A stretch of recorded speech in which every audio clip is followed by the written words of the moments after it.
Kita ke informasi selanjutnya, Pemirsa. Roy Suryo CS datang ke kantor Kementerian Pendidikan Dasar dan Menengah dan berikut informasinya untuk Anda.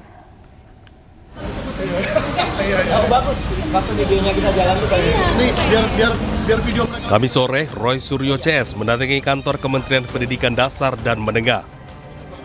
Kedatangan Roy Suryo CS untuk menanyakan berkas ijazah Gibran Rakabuming Raka kepada Kemendikdasmen.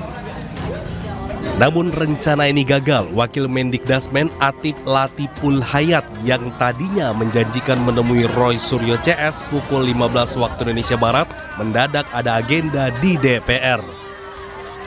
Roy datang menanyakan keabsahan dokumen ijazah Gibran yang menyebut telah menyelesaikan pendidikan grade 12 atau setara kelas 3 SMA di Australia tahun 2006. Sementara menurut penelusuran Roy CS, UTS yang berada di Australia adalah lembaga kursus, bukan lembaga pendidikan setingkat SMA. Dr. Eko Sulistyo pada pertemuan kami terakhir mengatakan bahwa Gibran mengambil 2 tahun di Orchid Park Secondary School yang disetarakan menjadi kelas 10 dan kelas 11. Dan hari ini dulu ya, terakhir kami bertemu 2 minggu yang lalu, dan sekarang dikoreksi menjadi kelas 9 dan kelas 10 alias kelas 1 SMA. Ya, setara dengan kelas 1 SMA. Artinya, ya, pemahaman mereka kelas 2 dan kelas 3 SMA itu diambil di UTS Insert kursus. Di dalam web arsip, ya, silabus UTS Insert tahun 2006, ya, yang dikatakan Gibran menempuh kursus di sana, itu hanya ada 2 course, yaitu English course atau diploma. Dan Gibran katanya di sana menempuh diploma. Diploma itu D1, D2, D3. Bagaimana mungkin Ditjendikdasmen saat itu menyetarakan itu menjadi kelas 11 dan kelas 12. Kelas 2, kelas 3 SMA.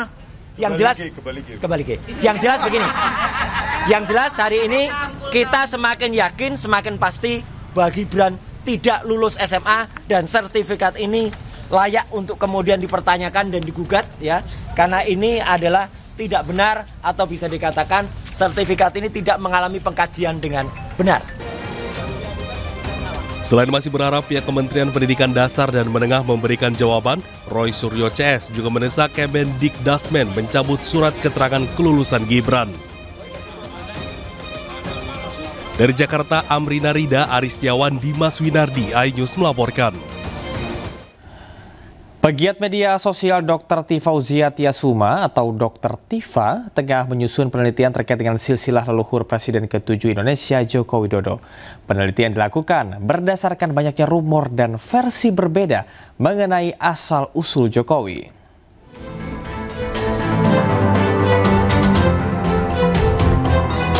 Pegiat media sosial Dr. Tifauzia Tiasuma atau yang dikenal Dr. Tifa tengah menyusun penelitian terkait silsilah leluhur Presiden ke-7 Indonesia Joko Widodo. Sebagai peneliti, Dr. Tifa memiliki tanggung jawab untuk mencari kebenaran dan menyajikan informasi faktual tentang banyaknya rumor dengan versi berbeda mengenai asal-usul Jokowi. Menurutnya, hal ini ia teliti demi kepentingan sejarah nasional. Penelitian ini menyangkut sosok seseorang. Yang seseorang itu tentu saja dilahirkan dari ayah, dari ibu, dia punya kakek, dia punya nenek, yang sangat penting ya menjadi bagian dari penelitian kultur, historis dan budaya. Nah, kami itu Ibu bisa diam, Ibu bisa diam ya, supaya telinga Ibu bisa mendengarkan apa yang saya sampaikan. Oke, jangan. Ya. Jadi penelitian ini tentu saja karena menyangkut jejak masa lalu seseorang, maka kita perlu tahu data otentik, data objektif ya dari bapak dan ibunya, dari kakek dan neneknya, dan seterusnya. Maka tidak saja makam, kami juga berkunjung ke rumah kediaman yang dikatakan disitulah Joko Widodo lahir, ari-arinya pun juga ditanam di situ. Kami pun juga berkunjung ke situ. Keren sekali itu. Untuk melakukan penelitian tersebut. Jadi tugas peneliti itu adalah menjawab pertanyaan. Selama belasan tahun kita mendengar rumors, kita mendengar banyak kabar-kabar, termasuk siapa sesungguhnya ayah Jokowi, ibunya Jokowi, di mana sesungguhnya dia lahir.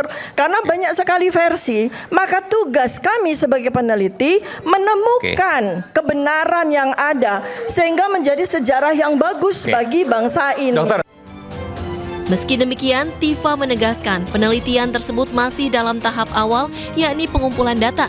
Ia belum menyampaikan hipotesis atau kesimpulan sementara dari riset yang dilakukan. Tim Liputan iNews melaporkan. Bakamla berhasil menggagalkan dugaan aksi perompakan terhadap kapal tugboat dan juga tongkang di perairan Kalimantan Timur. 5 orang terduga pelaku perompakan ditangkap. Bersama saya Camar Haenda, inilah iNews Malam selengkapnya.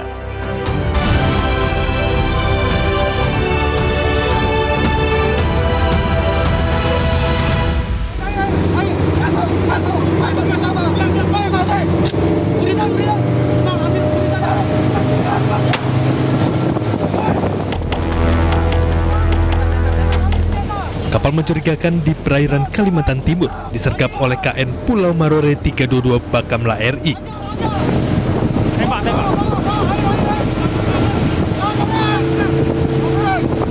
Dari hasil penyergapan, Bakamla berhasil mengamankan 1 kapal kayu KM Bunga Lestari 03 yang diduga terlibat upaya perompakan. Kunci. Semua. Sini stop, kalian berdebat. Iya, Pak, stop. Dari hasil pemeriksaan ditemukan sejumlah barang bukti, 2 buah golok, 7 sekop, 3 unit ponsel, dan 5 orang terduga pelaku perompakan.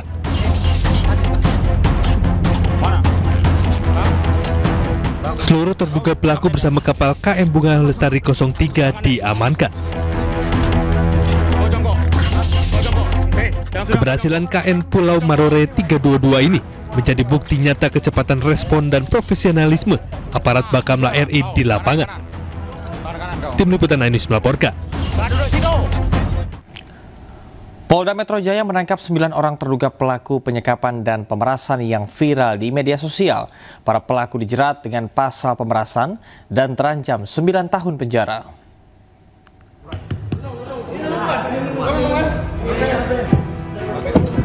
Polisi menangkap terduga pelaku penyekapan dan pemerasan yang viral di media sosial.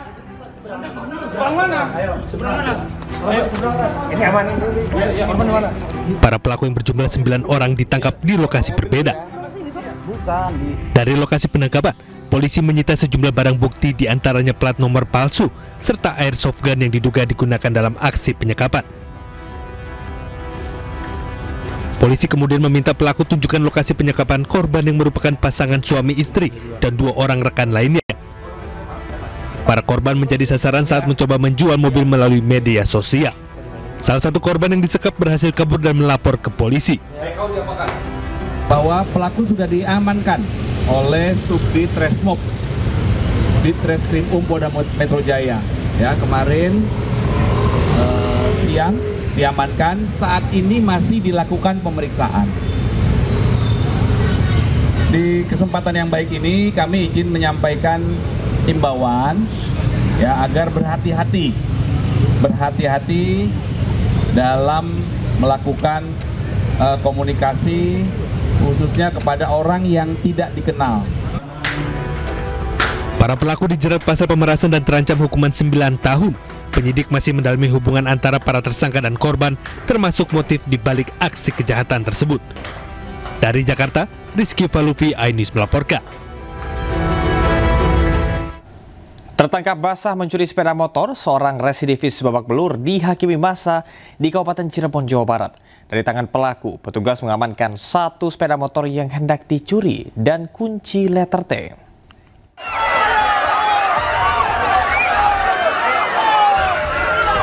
Amukan massa tak terbendung saat 1 dari 2 pelaku pencurian sepeda motor di Desa Sindang Mekar, Kabupaten Cirebon tertangkap pada Rabu malam. Pelaku yang berusaha kabur, usai merusak kunci sepeda motor dihadang dan menjadi bulan-bulanan warga.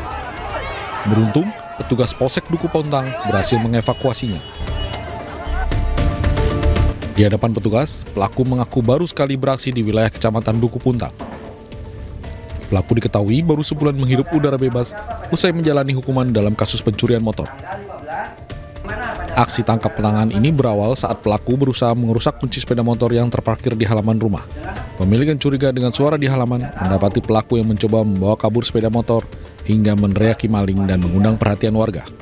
Kemudian anggota kita datang, kemudian mengamankan pelaku, yang satunya dapat diamankan, yang satunya melarikan diri. Karena pelakunya itu 2 orang, yang kebetulan waktu masyarakat menangkapnya itu, yang satu kabur.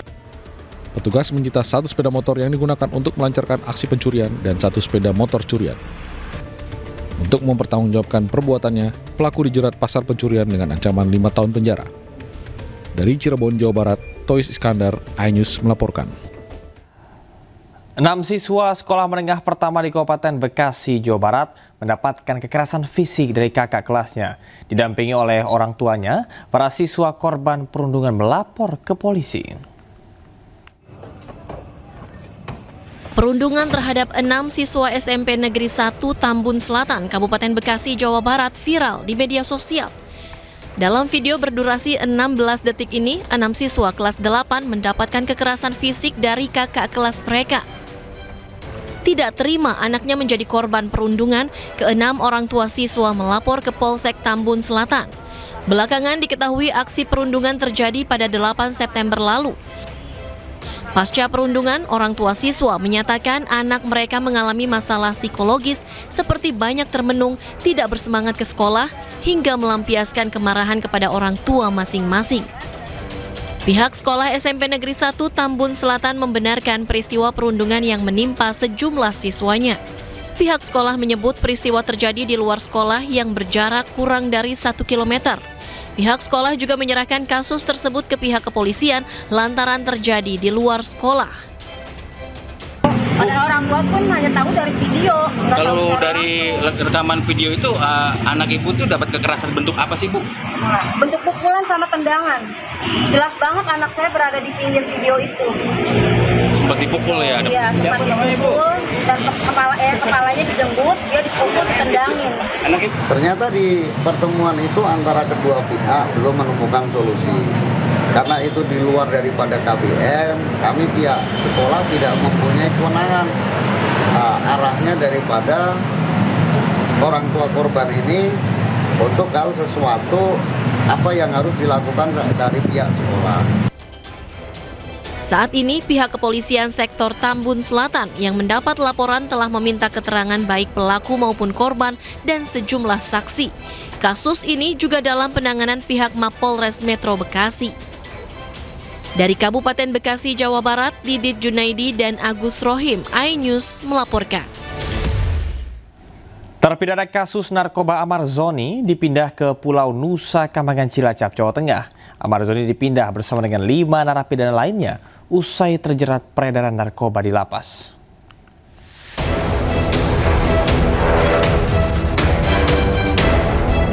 Empat kali terjerat kasus narkoba, aktor terpidana kasus narkoba Amar Zoni dipindah ke Pulau Nusa Kambangan, Cilacap, Jawa Tengah. Pemindahan ini usai terungkap Amar Zoni juga mengedarkan sabu dan ganja dalam rutan Salemba. Mantan suami Iris Bella ini dipindah bersama 5 narapidana lain dari Jakarta. Amar Zoni yang tiba di Nusa Kambangan pukul 7.43 pagi tadi ditempatkan dalam lapas super maximum security Karanganyar. Pemindahan sebagai bentuk tindakan tegas pemerintah dalam memberantas narkoba tanpa pandang tebang pilih.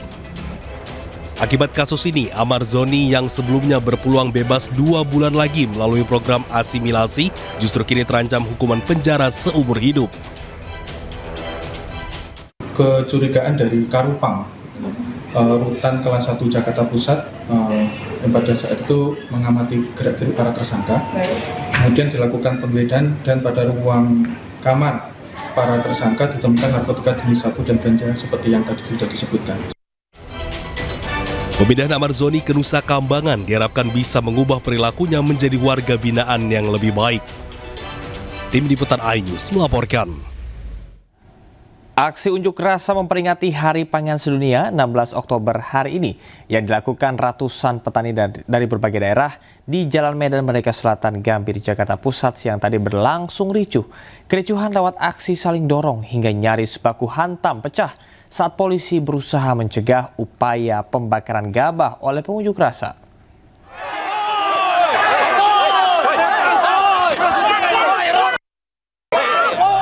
Saling dorong terjadi saat petugas kepolisian hendak memadamkan kobaran api yang dibakar massa aksi. Seketika, kericuhan lewat aksi saling dorong disertai adu mulut terjadi hingga nyaris baku hantam. Beruntung kericuhan mereda setelah pengunjuk rasa bersedia memadamkan api yang membakar karung berisi gabah dan melanjutkan aksi teatrikal. Aksi memperingati Hari Pangan Sedunia ini diikuti oleh petani dan komunitas pangan. Mereka mendesak agar pemerintah membuat regulasi impor yang tidak lagi merugikan para petani di tanah air. Kita di Hari Pangan ini menyoroti tentang revisi Undang-Undang Pangan yang saat ini sedang didiskusikan atau digodok di DPR. Walaupun mungkin nanti pembahasannya setelah masa reses ini berakhir, namun kita perlu juga mengawal Undang-Undang Pangan ini. Pangan ini apakah nantinya bakal jadi pijakan untuk kedaulatan pangan atau memang Undang-Undang Pangan ini akan menjadi landasan baru untuk korporasi-korporasi pangan. Para petani juga akan mengawal revisi Undang-Undang Pangan yang saat ini masih digodok DPR agar kebijakannya tidak lagi berpihak kepada para pengusaha impor. Dari Jakarta, Rani Sanjaya, iNews melaporkan. 2 hari pasca kapal tanker MT Federal 2 meledak dan terbakar hingga menyebabkan 10 pekerja tewas, polisi sudah memeriksa 9 orang saksi dari pihak perusahaan PT ASL Shipyard Indonesia. Sementara untuk penyebab insiden tersebut, polisi masih menunggu pemeriksaan dari tim Lab 4 Mabes Polri.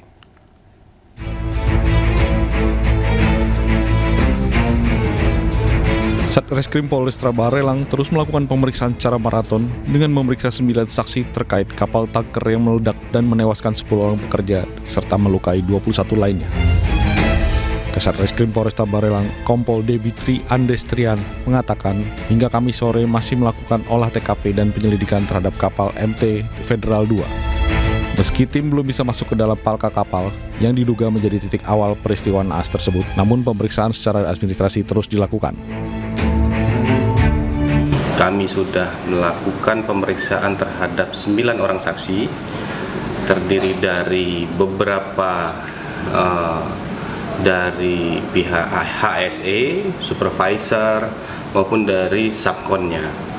Nah, dari 9 itu, hari ini kami akan melakukan pemeriksaan tambahan kembali ke 9 orang tersebut sambil melakukan pengumpulan dokumen-dokumen yang kami butuhkan. Seperti diketahui, kapal tanker MT Federal 2 yang sedang dalam perbaikan untuk kedua kalinya mengalami kebakaran yang berasal dari dalam tangki atau palka kapal.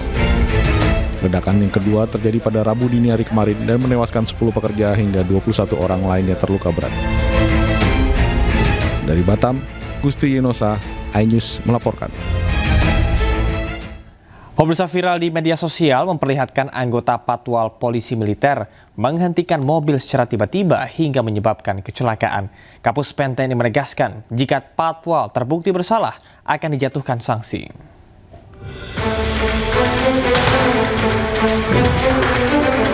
Viral di media sosial memperlihatkan anggota Patwal Polisi Militer menghentikan mobil secara tiba-tiba saat mengawal kendaraan pejabat di Kebayoran Baru, Jakarta. Aksi tersebut menyebabkan kecelakaan lalu lintas karena sebuah sepeda motor menabrak mobil dari belakang.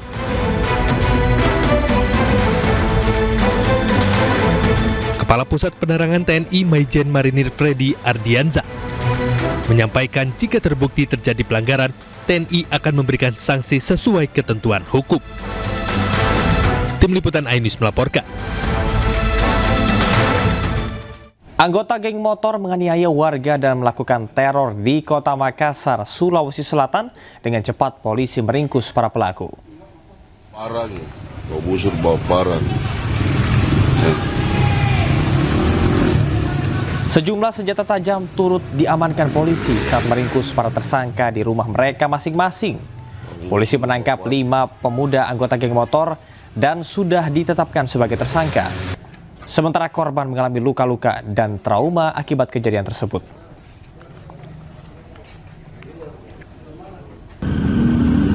Korban keluar dari gang rumah, kemudian ketemu di jalan raya, maka korban dikejar oleh sekelompok remaja yang menggunakan sepeda motor.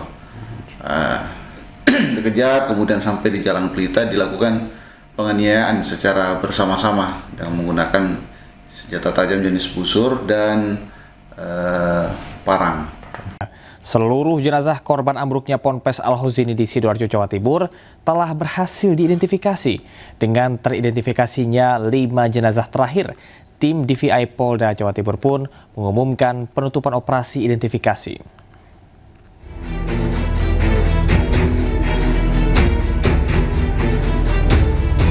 Setelah 2 minggu lebih bekerja, tim DVI Polda Jawa Timur akhirnya mengumumkan penutupan operasi identifikasi korban tragedi Ponpes Al-Huzini.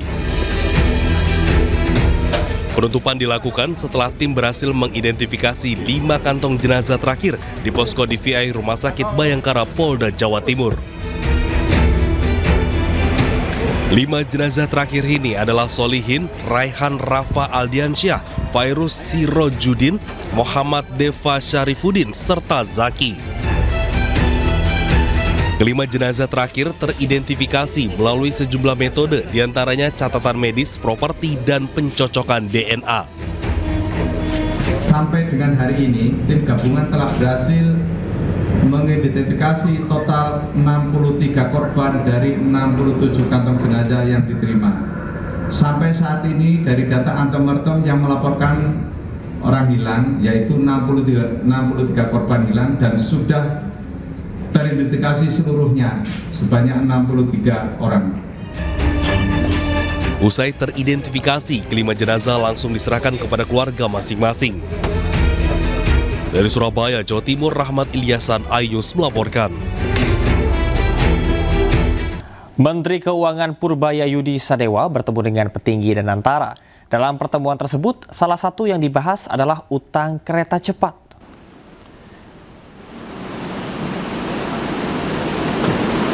Menurut Purbaya, pihak Danantara saat ini tengah mempelajari mekanisme pembayaran utang kereta cepat tanpa menggunakan APBN. Menurut Purbaya, seharusnya Danantara bisa membayar sendiri utang Wush karena Danantara memperoleh keuntungan dari BUMN.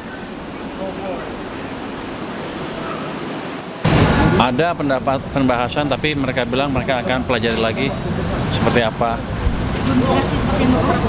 Oh, mereka ngotot aja. Arahnya kemana sih Pak? Arah solusinya Bapak terkait dengan kereta cepat ini lebih baik diinjeksi dari Danantara aja, tidak pakai APBN, sudah disampaikan langsung dari Pak Rosan ya? Sudah saya sampaikan, kenapa? Karena kan Danantara terima dividen dari BUMN kan, hampir 90 triliun, 80 triliun, sampai 90 triliun lah. Itu cukup untuk nutup yang 2 triliun bayaran tahunan untuk kereta api cepat. Proyek kereta cepat Jakarta-Bandung meninggalkan utang fantastis hingga 116 triliun rupiah. Menko Polhukam periode 2019-2024, Mahfud MD menduga pembengkakan utang Wush disebabkan oleh adanya markup.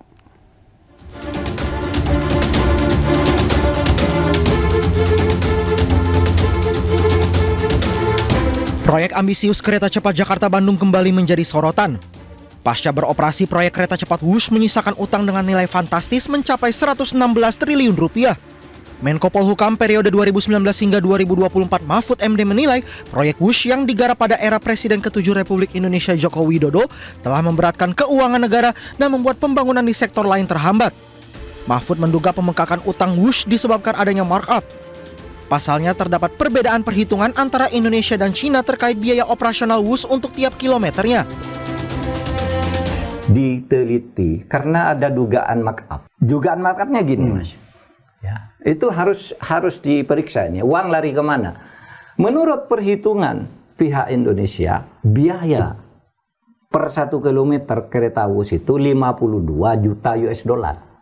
Tapi di Cina sendiri hitungannya 17 sampai 18 juta US dollar. Naik 3 kali lipat kan? Ini siang naikkan siapa, uangnya kemana? Sebelumnya pemerintah menyebut terus berupaya mencari solusi untuk menutup utang proyek peninggalan Jokowi itu. Bahkan Menkyu RI, Purbaya Yudi Sadewa menegaskan utang itu akan tetap dibayar tapi bukan menggunakan APBN, namun pembayaran berasal dari Danantara. Tim Liputan iNews melaporkan. Saya bersumpah akan memenuhi kewajiban Presiden Republik Indonesia dengan sebaik-baiknya. Pengeluaran-pengeluaran yang mubazir, pengeluaran-pengeluaran yang alasan untuk nyolong, saya ingin dihentikan, dibersihkan.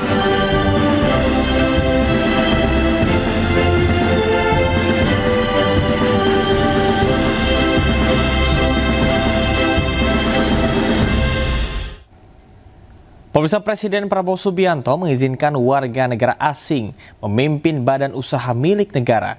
Menurut Prabowo, pemerintah telah mengubah aturan untuk memperbolehkan ekspatriat menjadi pimpinan di BUMN. Hal ini disampaikan oleh Presiden Prabowo Subianto saat berdiskusi bersama dengan Forbes yang digelar di salah satu hotel di Jakarta. Prabowo mengaku telah menginstruksikan manajemen BPI Danantara untuk menjalankan bisnisnya dengan standar internasional. Prabowo juga menyebut telah menginstruksikan untuk memangkas jumlah BUMN dari sekitar 1.000 hanya menjadi sekitar 200 BUMN. Ia berharap langkah pemangkasan ini akan meningkatkan pendapatan dari BUMN di Indonesia. You can look for the best brains, best talents, and I've changed the regulations. Now, expatriates, non-Indonesians can be leading our SOEs. I'm very excited. Sementara itu, KPK menyebut bisa memproses hukum warga negara asing yang menduduki kursi pimpinan BUMN jika diduga melakukan tindak pidana korupsi. Sebab menurut juru bicara KPK Budi Prasetyo, pimpinan BUMN masuk dalam kategori penyelenggara negara. Tentunya jika memang di situ ada dugaan fraud, dugaan tindak pidana korupsi, KPK tetap bisa menangani. Karena memang secara ketentuan BUMN ini kan juga mengelola keuangan negara dan juga organ-organ di dalamnya adalah penyelenggara negara. Karena setiap penyelenggara negara pada prinsipnya punya kewajiban untuk melaporkan aset dan hartanya melalui LHKPN. Menteri Keuangan Republik Indonesia Purbaya Yudi Sadewa meluncurkan layanan pengaduan bernama Lapor Pak Purbaya. Layanan ini diharap dapat memastikan suara masyarakat didengar langsung oleh pemerintah. LPS juga lembaga penting.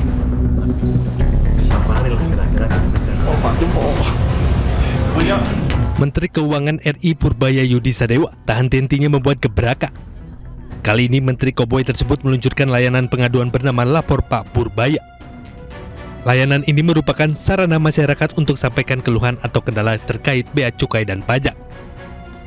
Masyarakat dapat langsung mengirimi laporan melalui WhatsApp di nomor 0822 4040 6600. Setiap laporan harus mencantumkan nama lengkap dan email supaya dapat ditindaklanjuti oleh tim Kementerian Keuangan. Sebelumnya, inisiatif ini merupakan bagian komitmen Menkyu RI Purbaya untuk memperkuat integritas dan transparansi di lingkungan Kementerian Keuangan, serta memastikan suara masyarakat didengar langsung oleh pimpinan. Tim Liputan iNews melaporkan. Lembaga Indeks Politika menggelar survei terkait dengan kepuasan atas kinerja Presiden Prabowo Subianto dan Kabinet Merah Putih. Hasilnya, 83,5% responden puas dengan kinerja Presiden Prabowo.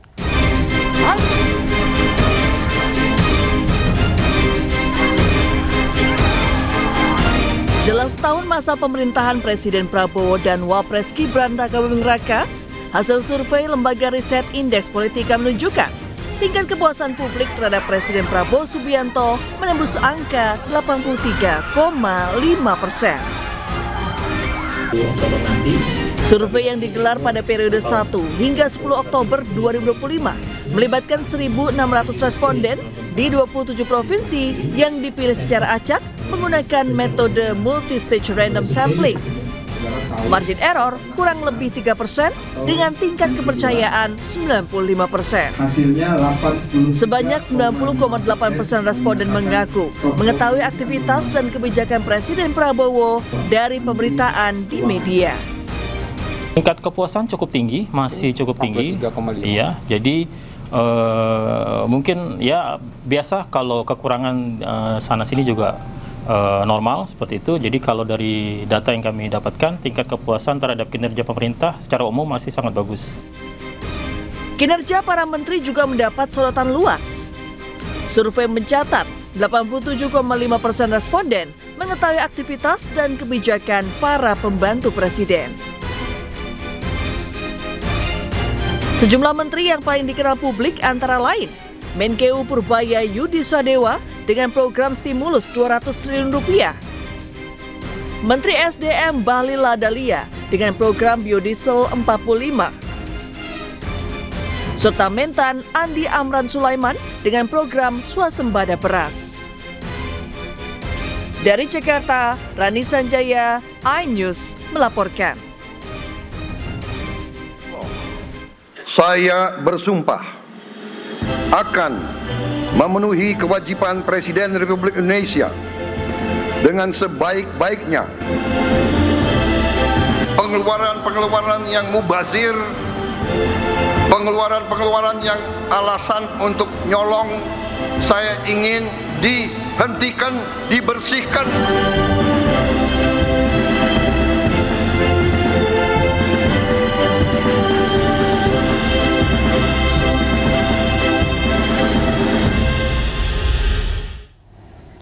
Angin tornado menerjang Kuala Langat, Malaysia dan menyebabkan 10 orang terluka. Informasi mancanegara akan hadir, tetaplah bersama iNews Malam.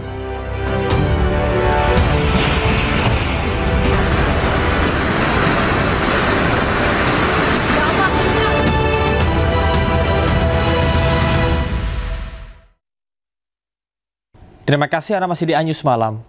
Peristiwa langka terjadi saat tornado menerjang Kuala Langat, Malaysia dan menyebabkan sedikitnya 10 orang terluka.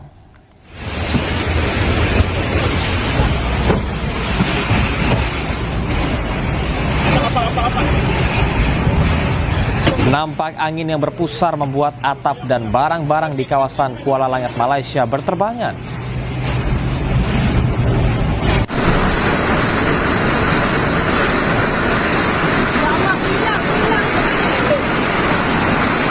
Tornado yang menerjang pada hari Rabu ini mengakibatkan sedikitnya 10 orang terluka, 9 diantaranya adalah pelajar.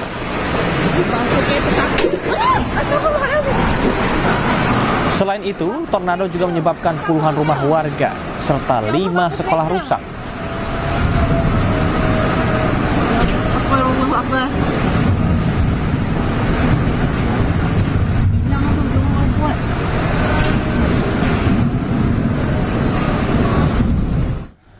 Sedikitnya 15 warga sipil tewas dan puluhan terluka dalam bentrokan sengit antara pasukan keamanan Taliban dengan militer Pakistan di Kandahar, Afghanistan, Rabu waktu setempat.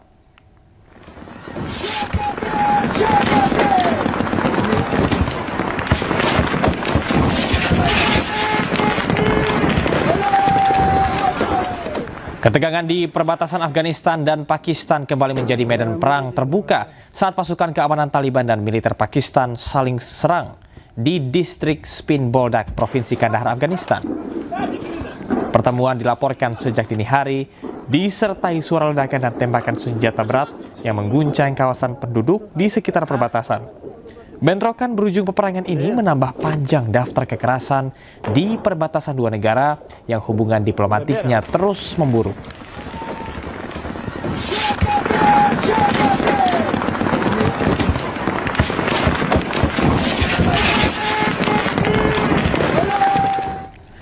Relawan Kemanusiaan Indonesia mendistribusikan bantuan pangan ke korban gempa di Kunar, Afghanistan. 500 bahan paket bantuan diberikan dengan penerima manfaat 2.500 jiwa.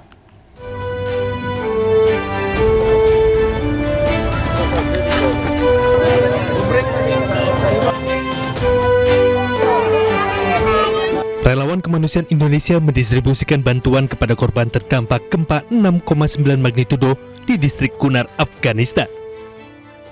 Akibat dampak gempa 6,9 magnitudo, 3.700 korban jiwa tewas.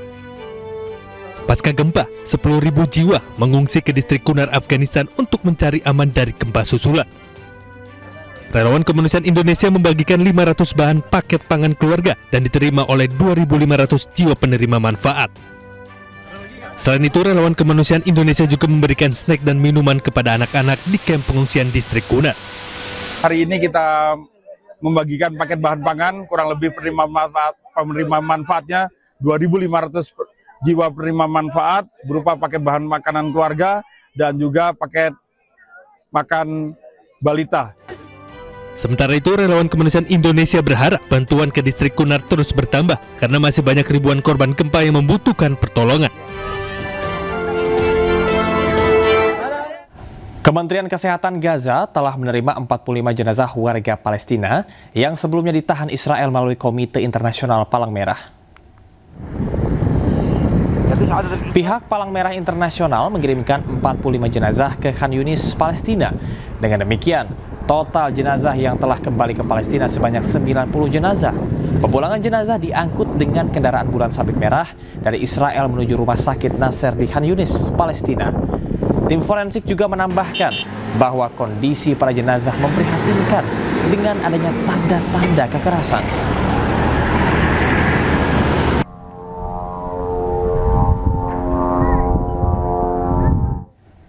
Pemirsa, momen haru terlihat saat tahanan Palestina yang disandra Israel kembali ke Gaza dan akhirnya berkumpul dengan keluarganya. Momen menggembirakan pun terlihat ketika sekelompok siswa di Gaza merayakan hari kelulusan mereka.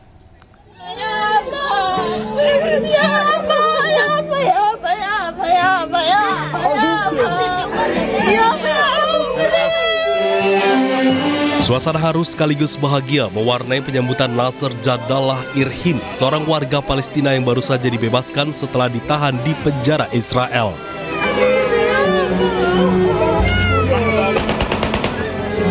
Ia tiba di Gaza disambut dengan pelukan keluarga, air mata bahagia bercampur kelegaan. Namun di balik senyum dan tangis tersebut tampak jelas kondisi fisiknya yang melemah. Tubuhnya kurus dengan luka dan memar yang diakui akibat penyiksaan selama di penjara. Meski sebagian besar warga Gaza masih dibayang-bayangi trauma, namun kebebasan para sandera dan tercapainya kesepakatan gencatan senjata ini menjadi simbol harapan di tengah penderitaan panjang rakyat Gaza. Momen menggembirakan juga terlihat ketika sekelompok siswa di Gaza merayakan hari kelulusan mereka dari sekolah menengah atas.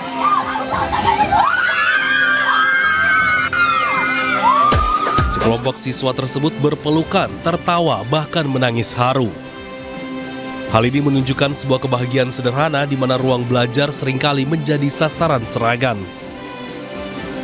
Hari kelulusan ini juga menjadi simbol harapan baru, meski di tengah keterbatasan, generasi muda di Gaza tetap bermimpi tentang masa depan yang bebas dan damai.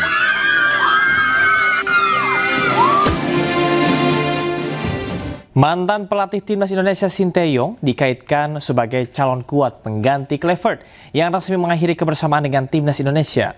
Sinteyong sempat menakodai timnas Indonesia selama memperjuangkan tiket lolos ke putaran Piala Dunia 2026. Dan pemirsa, usai sudah kebersamaan kita dalam iNews malam hari ini, temukan informasi-informasi terbaru lainnya di www.inews.id.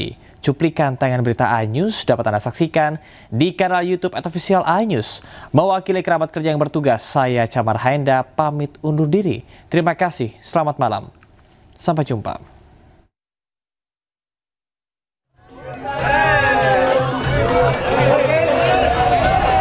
Sejak kegagalan timnas Indonesia melaju ke Piala Dunia 2026, banyak penggemar yang mengungkit sosok Sinteyong. Apalagi Sinteyong juga baru saja menganggur usai dipecat Ulsan HD. Pelatih asal Korea Selatan itu dikait-kaitkan sebagai calon kuat pengganti Patrick Kluivert yang resmi mengakhiri kebersamaannya dengan timnas Indonesia. Bukan tidak mungkin Sinteyong masih dipertimbangkan untuk menjadi pengganti Kluivert. Ya, menurut saya sama juga maksudnya. Potensi saya nggak bisa bilang nggak ada. Potensi ada, bisa balik. Tetapi ya balik lagi seperti yang saya tadi bilang, harus ada persyaratan yang lebih ketat, lebih baik dalam kontrak mungkin. Shin Tae-yong menahkodai timnas Indonesia selama memperjuangkan tiket lolos ke Piala Dunia 2026 yang akan digelar di Amerika Serikat, Kanada, dan Meksiko. Bersama STY, skuad Garuda mengawali langkah dari putaran pertama hingga setengah perjalanan di putaran ketiga. Sisanya sejak setengah akhir putaran ketiga dan sepenuhnya putaran keempat, timnas sudah ditukangi Kluivert. Dalam 57 laga bersama timnas senior, Shin Tae-yong mencatatkan 26 kemenangan. Persentase kemenangan Indonesia bersama STY ialah 45,6%. Selama dilatih STY,